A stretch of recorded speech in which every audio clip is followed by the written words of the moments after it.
거룩한 주일 우리에게 주시는 하나님의 말씀입니다. 신약성경 에베소서 4장 11절 12절의 말씀입니다. 에베소서 4장 11절과 12절의 말씀입니다. 같이 합독을 하도록 하겠습니다. 그가 어떤 사람은 사도로, 어떤 사람은 선지자로, 어떤 사람은 복음 전하는 자로, 어떤 사람은 목사와 교세로 삼으셨으니 이는 성도를 온전하게 하여 봉사일을 하게 하여 그리스도의 몸을 세우려 하심이니라. 아멘.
인사를 나누시겠습니다. 잘 되고 있습니다. 기도합니다. 잘 되고 있습니다. 기도하면 됩니다. 우리 하나님의 높고 크신 은혜가 황무지와 같은 인생길을 걷고 있는 여러분들의 인생길 가운데 황무지에서 장미꽃이 피어나듯이 하나님의 은혜의 꽃이, 능력의 꽃이, 축복의 꽃이 이 한 주간도 여러분들의 가정 위에 그리고 인생길 가운데 풍성하게 임하길 간절히 소망합니다. 2차 세계대전이 끝난 뒤에 독일 기독교회의 대표적인 지도자 중에 한 분이었던 마틴 니밀러라는 목사님이 2차 대전 책임 백서라는 책을 발간을 했습니다. 이 책이 발간되기가 무섭게 상당히 큰 사회적 파장과 논란이 벌어지고 말았습니다. 목사님은 2차 세계대전의 발발에 대해서 히틀러에게 그 책임을 묻기보다는 독일 교회와 독일의 그리스도인들에게 책임을 물었습니다.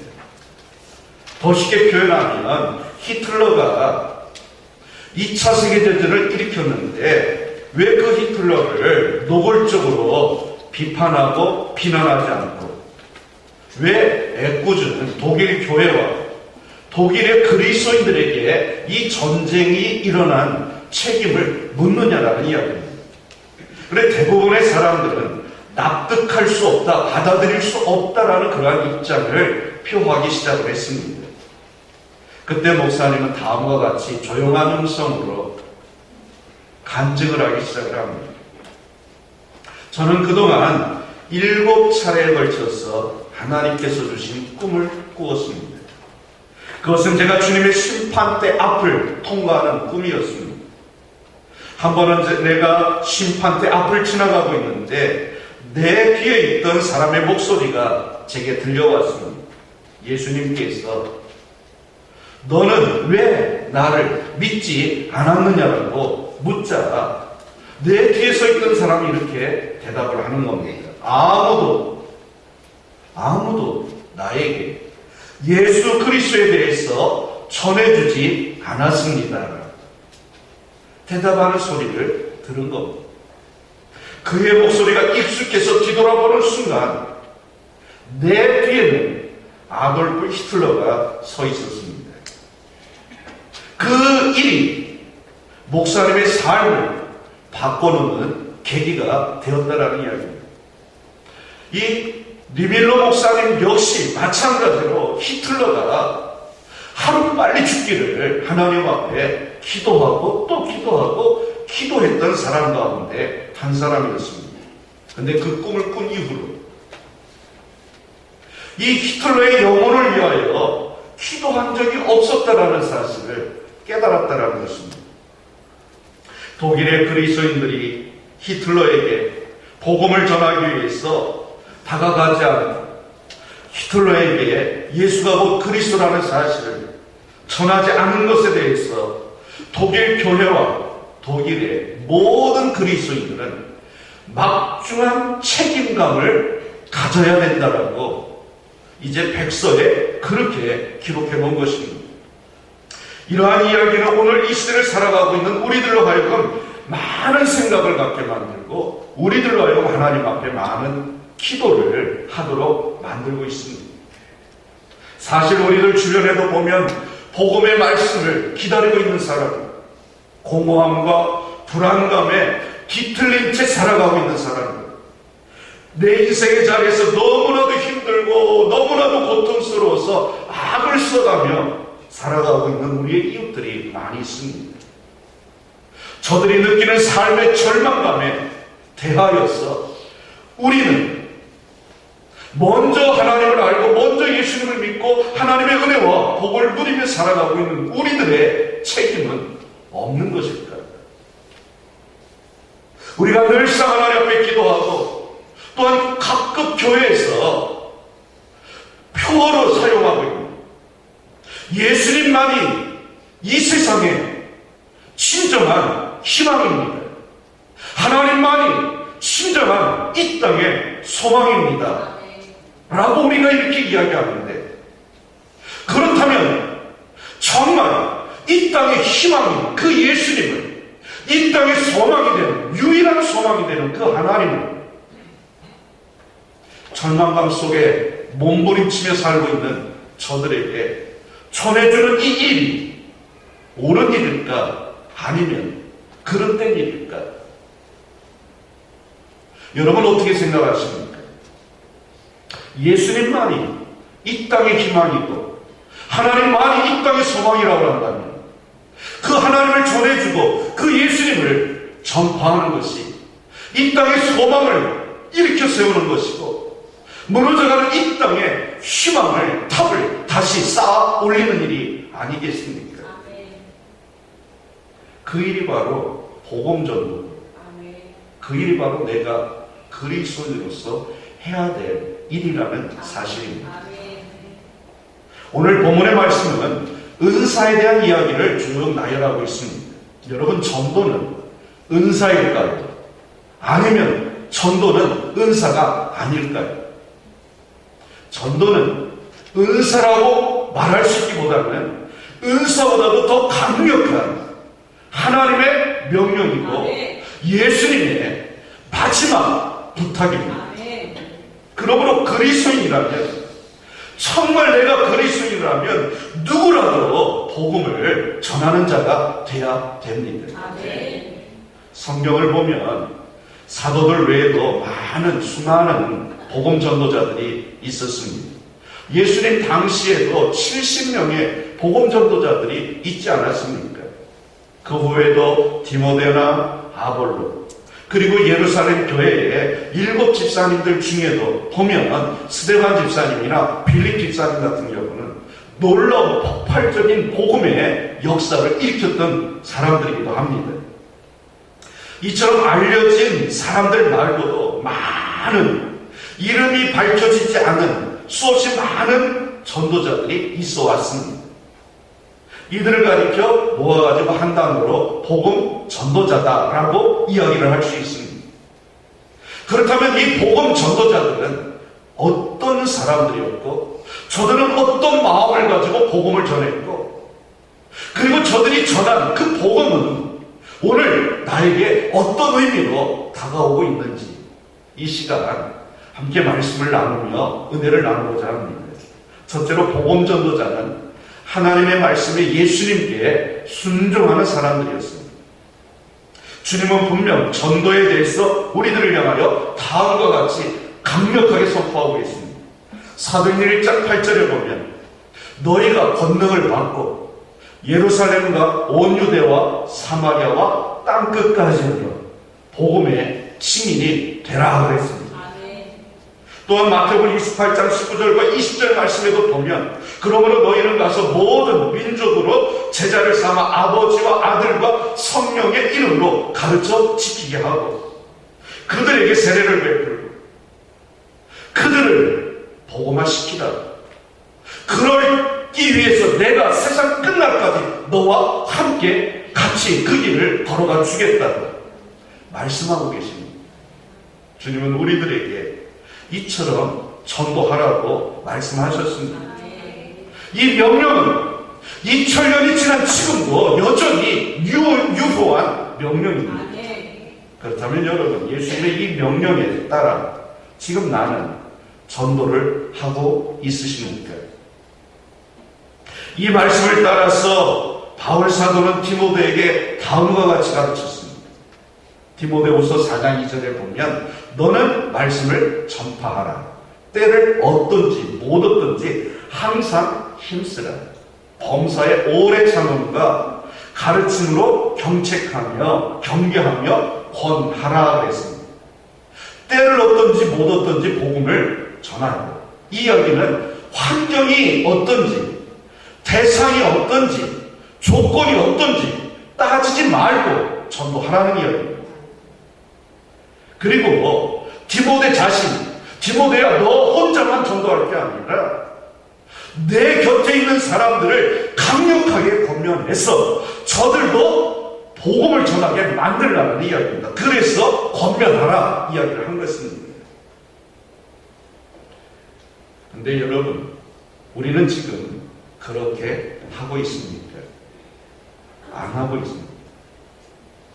근데 대부분의 사람들이 무엇이라고 이야기를 합니까? 전도에 대한 이야기, 전도해야 된다고, 전도하라고, 하나님의 명령이라고, 예수님의 마지막 지상 명령이라고 설교를 하고 성경을 가르치고 공부를 하다 보면 힘들어하고 상당히 부담스러워합니다. 이 시간에도 굉장히 부담스러운 눈으로 저를 쳐다보고 계십니다. 전도하라고요. 이것이 정답입니다. 정답인 줄 알면서도 하나님의 말씀이고 하나님의 명령이기 때문에 저 또한 순종하면서 말씀을 전하는 것입니다. 전도하라고 하면 대부분의 사람이 뭐라고 이야기해요? 안 한다는 말은 안 합니다. 못하고 있다고 이야기를 합니다. 그러면서 이런 이유 저런 이유를 댑니다. 더 신랄하게 표현하면 이런 핑계 저런 핑계를 댄다는 이야기입니다. 근데 여러분, 분명하게 우리가 기억해야 될 것이 있습니다. 그것은 내가 전도를 못하는 게 아니라 안 하는 겁니다. 초대교회도 마찬가지였습니다. 초대교회 집사님들이라고 해서 다 열심히 전도했느냐? 아니었습니다. 예수님을 믿는다고 교회 다닌다고 다 전도를 했느냐? 그것이 아니었다라는 이야기입니다. 그 중에 일부분만이 하나님의 말씀에 순종하고 예수님의 말씀에 순종하며 전도자의 길을 걸어갔습니다. 그러게 복음을 전하는 사람들을 갖게 복음 전하는 자를 하나님의 말씀에 순종하는 사람이라고 표현할 수 있는 겁니다. 일제가 이 땅을 강탈을 하고 힘으로 다스릴 때, 일제 강점기 때에 노병일이라는 사람이 있었습니다. 이 사람은 한국인으로서 최초의 복음 전도자예요. 근데 여러분이 이름을 별로 못 들어보셨을 겁니다. 다른 여러 사람의 이 이름들은 우리가 들어봤을지 몰라도 이 노병일이라는 사람의 이름은 우리가 잘 들어보지 못하는 이름입니다. 그런데 이 노병일이라는 사람과 우리가 살고 있는 이 시흥기는 아주 밀접한 관계가 있습니다. 이 노병일 씨는 충청남도 서산 출신입니다. 그래서 한양으로 올라와서 한양에서 예수님을 만나고 예수님을 영접하고 그리스도인이 되었습니다. 열심히 신앙생활하는 그 모습을 기억하고 바라보고 있었던 감리교 선교사님인 아펜젤러 선교사님이 1887년에 이 노병일이라는 사람을 복음 전도자로 세워가지고 인천으로 파송을 했습니다. 그래서 노병일은 필국 행상으로 변장을 해가지고 글방이나 객집집을 다니면서 먹이나 붓을 파는 것처럼 그렇게 위장을 해서 예수가 뭐 그리스도인을 만나는 사람들에게 전파하기 시작합니다. 그러다가 급기야는 미친 사람 취급을 당합니다. 그래서 관에 고발당하기도 하고 불려가기도 하고 매를 맞기도 하고 급기야는 경찰서장 앞에 불려가고 전도하는 것을 그만뒀다. 만약에 지금부터 계속해서 전도를 하면 너를 강제적으로 다른 지방으로 보낼 것이다 라는 경찰서장의 협박 아닌 협박을 당하기도 합니다. 그럼에도 불구하고 이 노병일 씨는 전도가 나의 본분이고 나는 전도하지 않을 수 없다 라고 고백을 하면서 전도하는 일을 포기하지 않았습니다. 한 번은 이 노병일 복음 전도자가 인천 계양장에서 약 30리 정도 떨어져 있는 뱀내장터를 찾아옵니다. 시흥에서 오래 사신 분들은 뱀내장터가 어디에 위치 있는지 잘 압니다. 바로 길 건너가 뱀내장터입니다. 신천동이 뱀내장터입니다. 인천항에서 뱀내장터로 내려와서 복음을 전하기 시작합니다. 산미시장이나 문화의 거리쯤 됩니다. 그곳에 모여있는 사람들에게 성경을 팔고 예수가 곧 그리스도인을 증거하는데 그 당시 군인들에게 발각을 당합니다. 얼마나 군인들이 이 노병일 복음 전도자들을 구타를 했는지 맞아서 죽은 줄 알았습니다. 거반 죽게 된 것입니다. 그럼에도 불구하고 그는 5년에서 6년을요 지속적으로 복음 전도자의 길을 멈추지 않았습니다. 그 결과 우리가 살고 있는 이 시흥시 안에도 하나님의 교회가 세워진 것입니다. 그리고 이명숙이라는 사람과 훗날 한국 사람으로 최초로 목사 한수를 받은 김기범 목사님을 전도한 사람이 바로 이 노병일 씨입니다. 그는 한국의 스데반이었습니다. 비록 피 흘려 순교한 사람은 아니지만 매 순간 주님을 위해서라면 죽을 각오를 하고 매를 맞고 구타당해서 죽은 줄 알았던 그런 몸을 입었지만 다시 하나님의 은혜로 몸이 건강이 회복되니까 다시 장터로 나와가지고 예수가 곧 그리스도라고 복음을 전합니다. 마치 성경에 기록된 사도 바울처럼 사람들이 유대인들이 던진 돌에 맞아서 죽은 줄 알고 갖다 버렸는데 다시 건강을 회복하고 필리포 성으로 다시 들어가서 예수가 곧 그리스도라고 외쳤던 사도 바울처럼 이 노병일이라는 사람은 끊임없이 복음을 전하는 것입니다.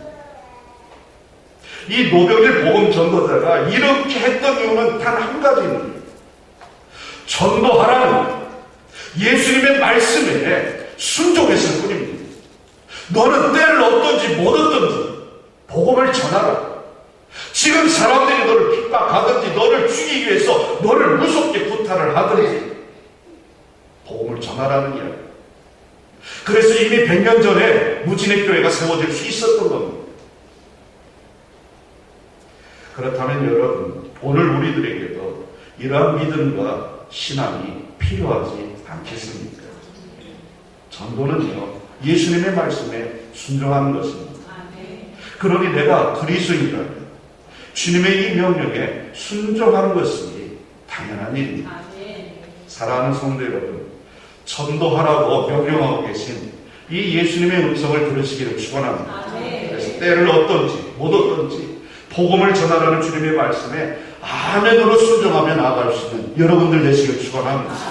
근본 베스트 초청 주일에는 우리 모든 한마음 가족들이 정말 내 가장 소중한 사람 한 사람 이상씩 꼭 전도할 수 있기를 주님의 이름으로 축원합니다.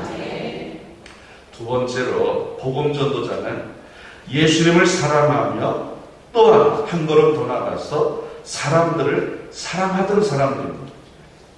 복음을 전하는 사람은 예수님을 사랑하기 때문에 생명 걸고 예수님을 사랑했기 때문에 예수님의 말씀에 복음을 전하라는 이 말씀에 의지하여 나아가서 복음을 전했습니다.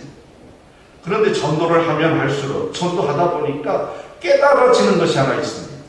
그것은 뭔가 아니 다른 것이 아니라 전도를 하면 할수록 점점 사람들의 영혼이 보이기 시작합니다. 그들의 죽어가고 있는 심령이 내 눈에 들어오기 시작하고 그들이 걷고 있는 그 인생길이 지옥 불구덩이를 향하여 뚜벅뚜벅 걸어가는 모습이 보여지는 겁니다.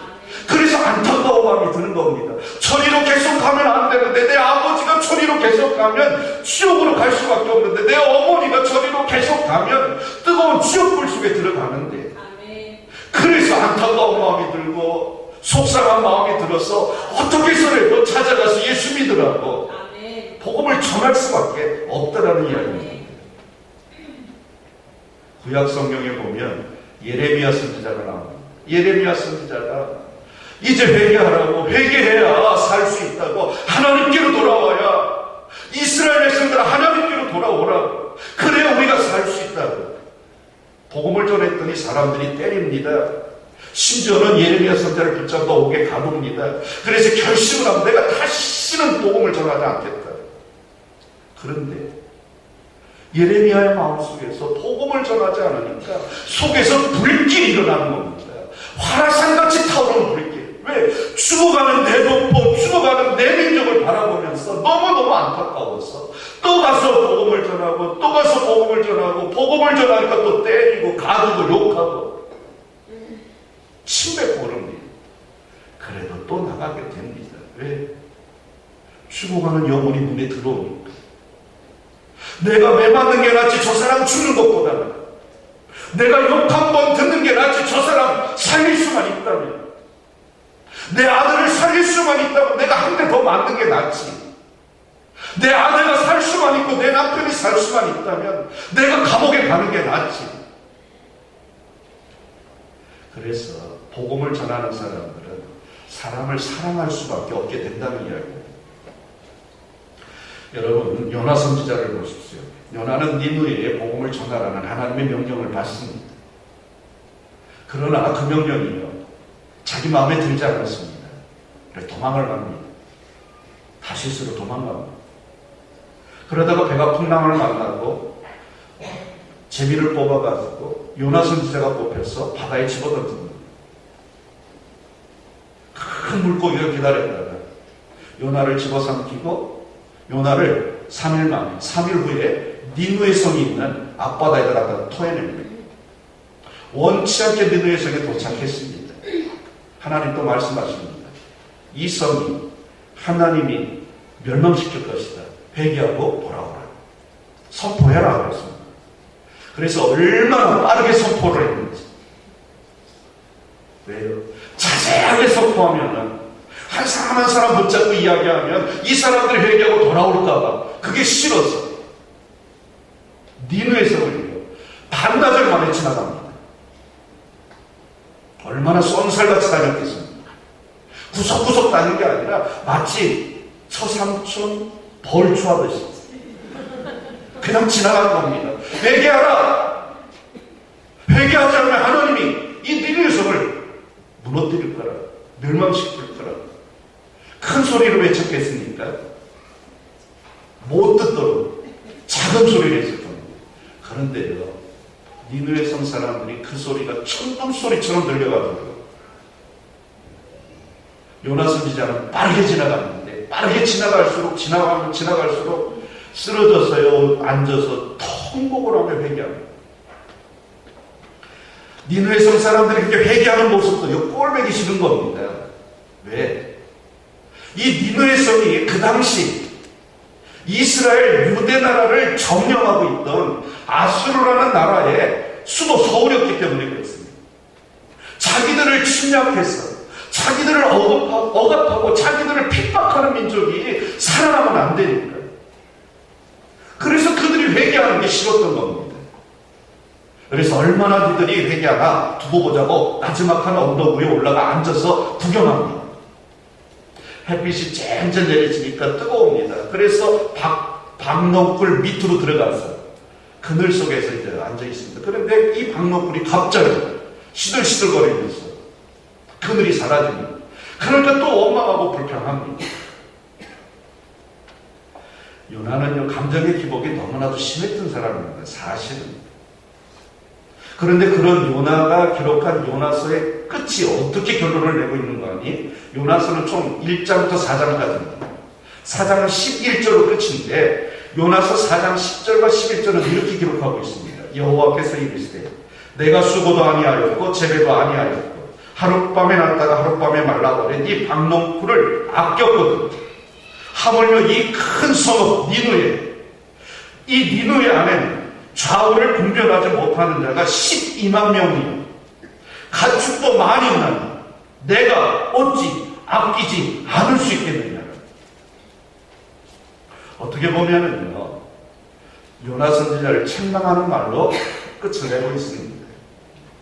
결말이 없는 겁니다. 요나가 받아들였다는 것도 없고 요나가 거부했다는 것도 없고. 그러나 저는요, 이것보다 더 강력한 결론은 없다고 생각합니다. 지금 하나님께서는 이 10절과 11절 말씀을 통해서 요나 선지자에게 하나님의 마음을 전하는 겁니다. 아버지의 마음이 어떤지, 지금 이 니느웨 성 사람들을 살리고 싶어하는 아버지 하나님의 마음이 어떤지 말씀을 하고 있는 겁니다. 그러면 여러분 생각해 보십시오.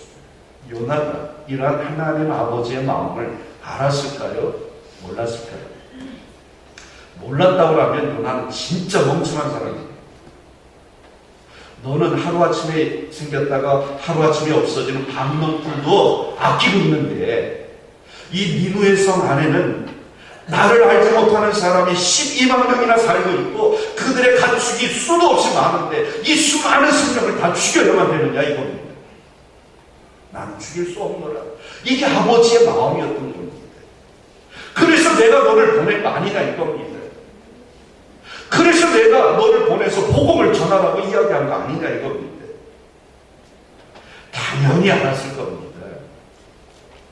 그렇다면 그 시간 이후로 요나가 어떤 선지자의 길을 걸었겠습니까? 하나님의 마음을 알고 하나님의 마음을 가진 선지자의 길을 걷지 않았을까 생각해 볼 수 있습니다. 이것이 단순히 저 혼자만의 착각일까요? 너무나도 비약적인 해석일까요? 아닙니다. 전도를 하다 보면 사람들의 영이 보입니다. 그들의 영이 보이게 되면 지옥을 향하여 걷고 있는 그들이 너무나도요 안쓰럽고요 불쌍해 보여서 전도를 안 할 수 없게 된다는 거예요. 그러니 생명의 말씀을 저들에게 전해주다 보니까 주님의 마음, 예수님의 마음을 점점 더 가깝게 닮아가는 겁니다. 그래서 예수님의 제자들이 십자가를 거꾸로 지기도 하고 온몸에 있는 살가죽이 다 벗겨졌어요. 순교의 길을 걸어가기도 했던 겁니다. 왜요? 죽어가는 그들의 영혼이 자꾸만 눈에 밟히는 겁니다. 그러므로 전도는요, 내가 하나님을 사랑해서 하나님의 말씀에 순종하는 일이 되기도 하지만 다른 사람을 진심으로 사랑하는 방법도 됩니다. 그런데도 우리는 때로는 전도에 대해서 부담스러워하고 전도하자고 하면 힘겨워하고 버거워하는 경우들이 대단입니다. 아마도 성경에 나오고 있는 복음 전도자들도 처음에는 이런 마음이었을 겁니다. 말씀드리지 않았을까? 요나가 어떤 마음이었는지. 하기 싫은 마음, 거부하는 마음, 도망가고 싶은 마음. 최소한 우리는 이런 마음은 아니지 않습니까? 우리 도망은 안 가지 않습니까? 그리고 요나보다 우리가 낫습니다. 베드로는 어떻습니까? 예수님 모른다고 도망까지 쳤던 사람입니다. 예레미야는요, 내가 다시는 전하지 않겠다고 결심도 했던 사람입니다. 우리는 다시는 전하지 않겠다고 결심은 안 하고 삽니다. 그냥 복음을 전하지 않을 뿐입니다. 그런데 아버지의 마음을 깨닫고 예수님의 마음을 알게 되는 그 순간 전하지 않을 수가 없는 겁니다. 죽어가는 영혼이 내 눈에 보이는데 내가 전하지 않고 내가 손 내밀어 저를 붙잡아주지 않으면 저는 지옥구덩이로 불구덩이 속으로 떨어지는데 어떻게 전하지 않을 수 있겠습니까? 우리 모두에게도요 이러한 주님의 은혜가 임하기를 간절히 소망합니다. 사랑하는 성도 여러분, 전도는 은사가 아닌 우리 모두가 해야 될 주님의 명령입니다. 우리 모두는 복음의 전도자로 이미 하나님으로부터 부름받은 사람입니다. 내가 만약 하나님의 이 명령에 아멘하며 지금처럼 아멘하며 순종하며 나아갈 때 하나님께서는 그 사명을 감당할 수 있는 힘과 능력과 기회를 우리들에게 넉넉하게 풍성하게 제공해 주실 줄로 믿습니다.